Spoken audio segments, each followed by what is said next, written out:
Hello అండి, అందరికీ నమస్కారం. వెల్కమ్ టు మై ఛానల్ ఆహా ఏమి రుచి.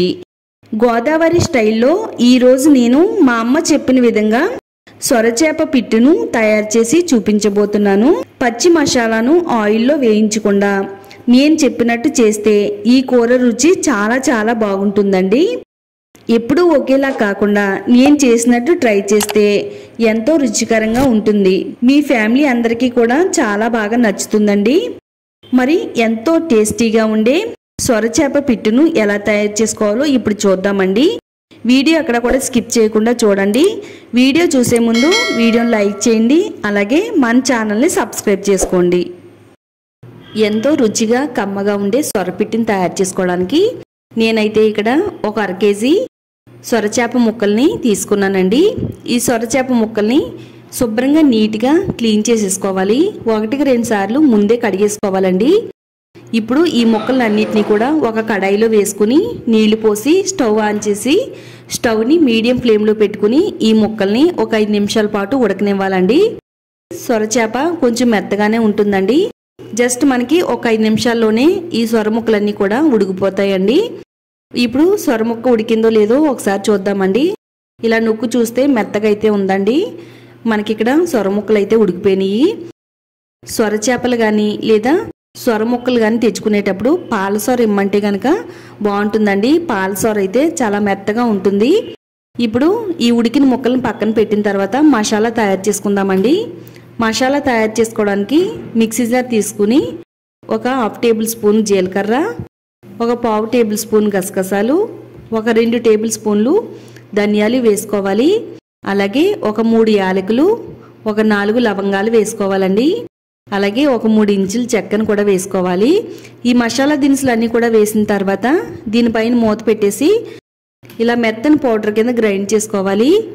ఈ విధంగా గ్రైండ్ అయిన తర్వాత ఇప్పుడు ఇందులో ఒక 2 ఇంచుల అల్లము, ఒక 10 నుంచి 15 వెల్లుల్లి రెబ్బలను కూడా వేసుకోవాలి. ఇది కొంచెం నీచుకూర కాబట్టి వెల్లుల్లి రెబ్బలు కొన్ని ఎక్కువనే పడతాయండి. మెత్తగా ఇలా మసాలా ముద్ద కింద గ్రైండ్ చేసుకుందాము. మసాలా అంతా కూడా ఇలా మెత్తగా గ్రైండ్ అయిన తర్వాత ఇందులో మీడియం సైజులో ఉండే ఒక 2 ఉల్లిపాయలు కానీ 3 ఉల్లిపాయలు కానీ తీసుకోవాలండి. ఉల్లిపాయల్ని ఇలా చిన్న ముక్కల కింద కట్ చేసుకుని మిక్సీ జార్లో వేసేసుకుందాము. ఉల్లిపాయల్ని ఇలా కట్ చేసుకుని వేసుకుని గ్రైండ్ చేసుకుంటే మనకి మరీ మెత్తగా అవ్వకుండా కొంచెం కచ్చపచ్చగా గ్రైండ్ అవుతాయండి. తర్వాత ఒక 5 నుంచి 6 పచ్చిమిరపకాయలను కూడా తీసుకుని ఇందులో వేసేసుకోవాలి. ఇప్పుడు మూత పెట్టేసుకుని మిక్సీని రివర్స్లో ఒకసారి తిప్పినట్టయితే చక్కగా మనకి మసాలా ముద్ద అయితే రెడీ అయిపోతుందండి. చూడండి, నేను ఇక్కడ మరీ మెత్తగా కాకుండా చక్కగా రాయి మీద నూరేటట్టుగా మిక్సీలో పట్టానండి. ఉడకపెట్టుకున్న సొరచేప ముక్కలు అయితే చల్లారిపోయినాయండి. ఇప్పుడు వేడిగా ఉండే నీళ్లు వంచేసి ఇందులో చల్లగా ఉండే నీళ్లు పోసుకుని సొర ముక్కల్ని ఈ విధంగా క్లీన్ చేసుకోవాలి. సొర ముక్కల పైన గొరికిసుకలా ఉంటుందండి. ఆ ఇసుక అంతా కూడా ఈ విధంగా నేను చూపించిన విధంగా క్లీన్ చేసేసుకోండి. చాలా జాగ్రత్తగా ఈ ముక్కలన్నిటిని కూడా క్లీన్ చేసుకోవాలి. లేకపోతే కూర అంతా కూడా పాడైపోయే అవకాశం కూడా ఉంటుందండి. అందుకని చాలా జాగ్రత్తగా క్లీన్ చేసేసుకోండి. దీనిపై నుండే స్కిన్ కానీ బోన్స్ కానీ తీసేయవలసిన అవసరం లేదండి. దీనిపై నుండే స్కిన్ కూడా చాలా టేస్టీగా ఉంటుంది తినేటప్పుడు. ఈ సొరచేప ముక్కలన్నిటిని కూడా చేత్తో ఈ విధంగా క్రష్ చేసేసుకుందామండి. మొత్తం ముక్కలన్నిటిని కూడా ఇదే విధంగా క్రష్ చేసేసుకుందాము. సొరచేపని క్లీన్ చేసుకున్న తర్వాత ఇందులో నీళ్ళు ఏమీ లేకుండా పిండుకోవాలండి. ఇలా పిండుకుంటే మనకి సొరపిట్టు ఈ విధంగా పొడి పొడిలాడుతూ ఉంటుంది. నీళ్ళు అనేవి అస్సలు ఉండకూడదండి. ఇలా క్రష్ చేసిన తర్వాత ఇందులో ఒక 1/4 టేబుల్ స్పూన్ పసుపు, ఒక 3 టేబుల్ స్పూన్ల వరకు కారం వేసుకోవాలి. మీరు తినే కారాన్ని బట్టి ఇందులో వేసుకోండి. అలాగే రుచికి సరిపడినంత సాల్ట్ని కూడా వేసుకోవాలి. ముందు మరీ ఎక్కువ వేసేసుకోకుండా కొంచెం తక్కువ వేసుకోండి. ఒకవేళ మధ్యలో సాలకపోతే వేసుకోవచ్చు.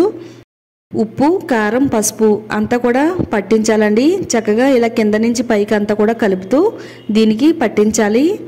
ఇప్పుడు మనం ముందుగా రెడీ చేసి పెట్టుకున్న మసాలా ముద్దని ఈ సొరపిట్టులో వేసుకోవాలండి. కొంతమంది అయితే ఆయిల్లో ఫ్రై చేసి మసాలాని వేపుతారండి.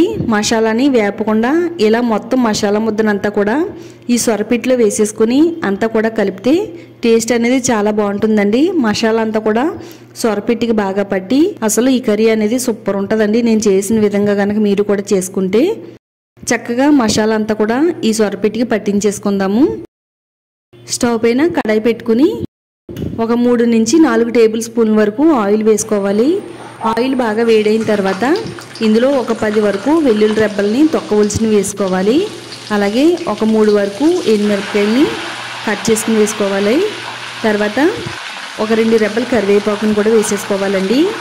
ఇవన్నీ కూడా బాగా ఫ్రై అయిన తర్వాత మనం ముందుగా ఉప్పు కారం మసాలాలు పట్టించి పెట్టుకున్న సొరపిట్టిని ఇలా చేతితో విడదీసుకుంటూ కడాయిలో వేసుకోవాలండి. మొత్తం అంతా కూడా సొరపిట్టిని వేసిన తర్వాత స్టవ్ని మీడియం ఫ్లేమ్లో పెట్టుకుంటూ ఈ ఆయిల్లో కలిసేటట్టుగా గరిటెతో అంతా కూడా బాగా కలిపేసుకోవాలండి. మొత్తం అంతా కూడా ఆయిల్లో బాగా కలిసిన తర్వాత స్టవ్ని మనం సిమ్లోని కానీ లేదా మీడియం ఫ్లేమ్లో కానీ పెట్టుకుని ఈ ప్రాసెస్ అంతా కూడా చెయ్యాలండి. చక్కగా మొత్తం అంతా కూడా కలిపిన తర్వాత దీనిపైన మూత పెట్టేసి ఒక 3 నుంచి 4 నిమిషాల పాటు ఉడకనిద్దామండి. ఆయిల్లోని ఒక 3 నిమిషాల పాటు ఉడికిన తర్వాత మరలా ఒకసారి మూత తీసి మరొకసారి కింద నుంచి పైకి మొత్తం అంతా కూడా కలిసేటట్టుగా ఈ విధంగా కలుపుకుందాము. చక్కగా మొత్తం అంతా కూడా ఆయిల్లో బాగా ఉడికిపోతుందండి. మనం ఆల్రెడీ సొర ముక్కల్ని ఉడకపెట్టాం కాబట్టి ఇలా మనం ఆయిల్లో అంత ఎక్కువసేపు అయితే వేయించవలసిన అవసరం లేదండి. ఇలా మరొకసారి కింద నుంచి పైకి మొత్తం అంతా కూడా బాగా కలిపేసుకుని మరొకసారి మూత పెట్టి మరో 3 నుంచి 4 నిమిషాల పాటు ఆయిల్లో ఉడకనిద్దామండి. చూడండి చక్కగా మనకి సొరపిట్టు అంతా కూడా పొడి పొడిలాడుతూ వచ్చిందండి. మనకి ఇక్కడ పొడి పొడిలాడుతూ సొరపిట్టు అయితే రెడీ అయిపోయింది కదా. ఇలా రెడీ అయిపోయిన సొరపిట్టుని ఏదైనా ఒక బౌల్లోకి సర్వ్ చేసుకుందామండి. అసలు చూస్తుంటేనే నోరు ఊరుతుందండి. ఈ సొరపిట్టిని వేడివేడి అన్నంలో వేసుకుని కలుపుకుని తింటే టేస్ట్ అనేది ఒక లెవెల్లో ఉంటుందండి. రుచి చాలా బాగుంటుంది. అప్పుడప్పుడు కూడా మనం ఈ సొరపిట్టి కర్రీని తయారు చేసుకుని తింటే మన హెల్త్కి కూడా చాలా మంచిదండి. చూసారు కదండి, చాలా ఈజీ ప్రాసెస్ అండి. వంట చేయడం రాని వాళ్ళు కూడా చాలా ఈజీగా ఈ రెసిపీని అయితే తయారు చేసేసుకోవచ్చు. వీడియో చూసిన వెంటనే మీరు కూడా ఒకసారి ట్రై చేయండి. టేస్ట్ ఎలా వచ్చిందో ఈ వీడియో కామెంట్స్ బాక్స్లో షేర్ చేయడం మాత్రం మర్చిపోవద్దు. ఇలాంటి మరిన్ని టేస్టీ రెసిపీస్ కోసం ఛానల్ని తప్పకుండా సబ్స్క్రైబ్ చేసుకోండి.